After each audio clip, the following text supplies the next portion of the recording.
নমস্কার বন্ধুরা, গোপলু কিচেনে আপনাদের সবাইকে স্বাগত জানাই। আজকে আমি আপনাদের সাথে শেয়ার করব চিংড়ি মাছের মালাইকারি।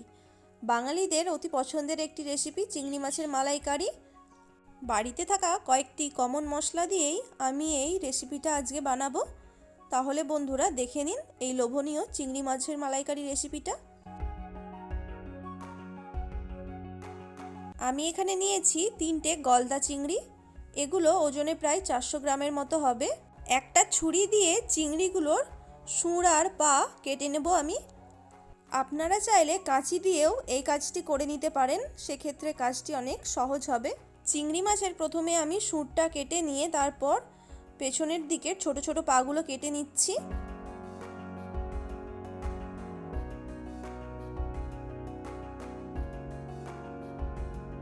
সামনের আর পেছনের সব পাগুলো কেটে নেওয়ার পর চিংড়ি মাছের একদম মুখের কাছে যে শক্ত মতো অংশ থাকে ওটিকেও আমি ছুরি দিয়ে কেটে নেব। চিংড়ি মাছের আমি চোখগুলো কেটে বাদ দিয়ে দিচ্ছি। থাকলে যদিও কোনো অসুবিধে নেই, তাও আমি কেটে বাদ দিয়ে দিলাম। আর মাথার কাছে যে একটা শক্ত ব্লেডের মতো অংশ থাকে ওটাকেও ছুরি দিয়ে কেটে বাদ দিয়ে দিতে হবে। আর মাথার ওই অংশটা কেটে বাদ দেওয়ার পর মাথার ভেতরে একটা ময়লা থাকে, ওটাকেও টেনে বের করে দিতে হবে। ওরই ভেতরে চিংড়ি মাছের মাথার ঘিলু থাকে, ওটা বের করবেন না, ওটা থাকলে চিংড়ি মাছের টেস্ট অনেক ভালো হয়। সব মাছগুলো আমি একইভাবে কেটে নিয়ে জল দিয়ে তারপর ভালো মতো পরিষ্কার করে নিয়েছি।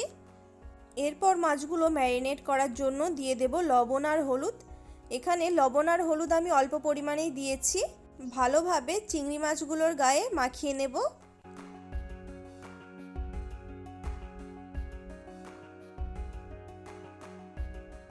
মাছগুলো ম্যারিনেশন হয়ে গেলে একটা কড়াইয়ের মধ্যে দিয়ে দেব 50 ml মতো সর্ষের তেল।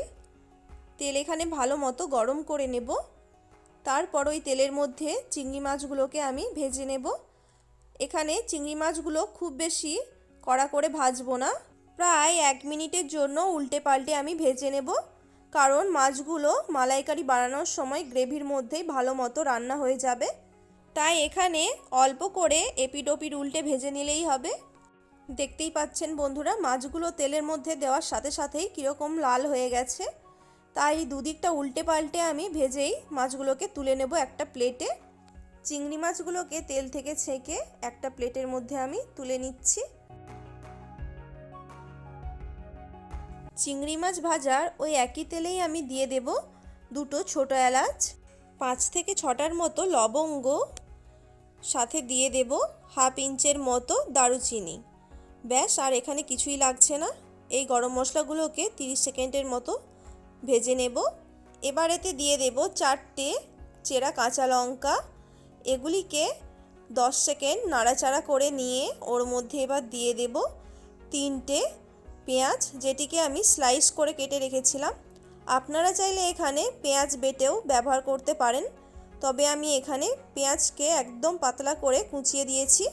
এভাবে পেঁয়াজকে পাতলা করে কুচিয়ে দিলে কিন্তু রান্নার শেষে পেঁয়াজগুলো একদম গলে যাবে।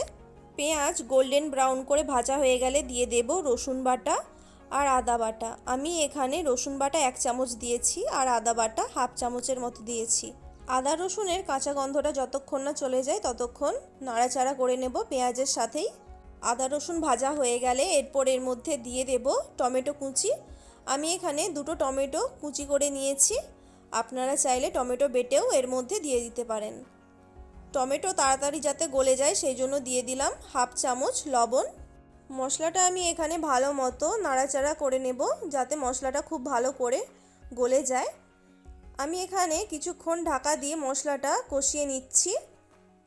এতে মশলাটা ভালো মতো গলেও যাবে আর মশলা থেকে তেল ছেড়ে দেবে।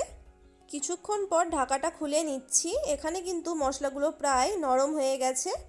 সমস্ত মশলাকে ভালোভাবে নাড়াচাড়া করে নিচ্ছি। এই পর্যায়ে দিয়ে দেব এবার 1/2 চামচ হলুদ গুঁড়ো, 1/2 চামচ কাশ্মীরি লাল লঙ্কার গুঁড়ো। আমি কিন্তু এখানে কাশ্মীরি লঙ্কা ব্যবহার করেছি, আর ঝালের জন্য আগেই আমি কাঁচা লঙ্কা কুচি দিয়ে দিয়েছিলাম। মশলাটা এখানে পারফেক্টলি কষানো হয়ে গেলে এই পর্যায়ে দিয়ে দেব আমি নারকেলের দুধ। আমি এখানে 2 কাপের মতো নারকেলের দুধ দিয়েছি। আপনারা যদি আরও গ্রেভি রাখতে চান তাহলে এখানে নর্মাল গরুর দুধও ব্যবহার করতে পারেন। নারকেলের দুধ দিয়ে গ্যাসের ফ্লেমটা এবার বাড়িয়ে দেব আর সমস্ত মশলাকে ভালোভাবে একবার মিশিয়ে নেব। এই পর্যায়ে অবশ্যই আপনারা লবণটা চেক করে নেবেন, যদি লবণ কম মনে হয় তাহলে এই পর্যায়ে একটু দিয়ে দিতে পারেন। আমি হাফ চামচের মতো এখানে চিনি দিয়েছি। আপনারা যেই নারকেলের দুধটা ব্যবহার করবেন সেটি যদি মিষ্টি হয় তাহলে এখানে চিনি দেওয়ার একদমই দরকার নেই। গ্রেভি খুব ভালো মতো ফুটতে শুরু করলে ওর মধ্যে ভেজে রাখা চিংড়ি মাছগুলো দিয়ে দেব। চিংড়ি মাছগুলো দেওয়ার পর গ্রেভির সাথে একটু মিশিয়ে নিচ্ছি এপিট ওপিট করে, যাতে মাছগুলোর মধ্যে ভালো মতো গ্রেভি ঢুকে যায়। এবার এর ওপর থেকে আমি ছড়িয়ে দেব 2 চামচ সর্ষের তেল। এভাবে মালাইকারি বানালে কিন্তু খুব টেস্টি হয় চিংড়ি মাছের মালাইকারিটা। আর ঢাকা দিয়ে আমি লো ফ্লেমে একদম 15 মিনিটের জন্য চিংড়ি মাছের মালাইকারিটা রান্না হতে দেব। মাঝে প্রায় 7 থেকে 8 মিনিট পর আমি ঢাকাটা খুলে নিয়ে মাছগুলোকে একবার উল্টে দিয়েছিলাম, যাতে মাছগুলো ভালো মতো সেদ্ধ হয়ে যায়। চিংড়ি মাছগুলো গ্রেভির সাথে যত ভালো করে ফুটবে মালাইকারির টেস্টও কিন্তু ততটাই বেড়ে যাবে। একবার উল্টে পাল্টে দিয়ে চিংড়ি মাছগুলোকে গ্রেভিটা আমি ভালো মতো মিশিয়ে দিচ্ছি যাতে তলায় না লেগে যায়। পুনরায় ঢাকা দিয়ে আরও 5 থেকে 6 মিনিটের জন্য রান্না করে নেব। আরও 5 মিনিট পর আমি ঢাকা খুলে নিয়েছি।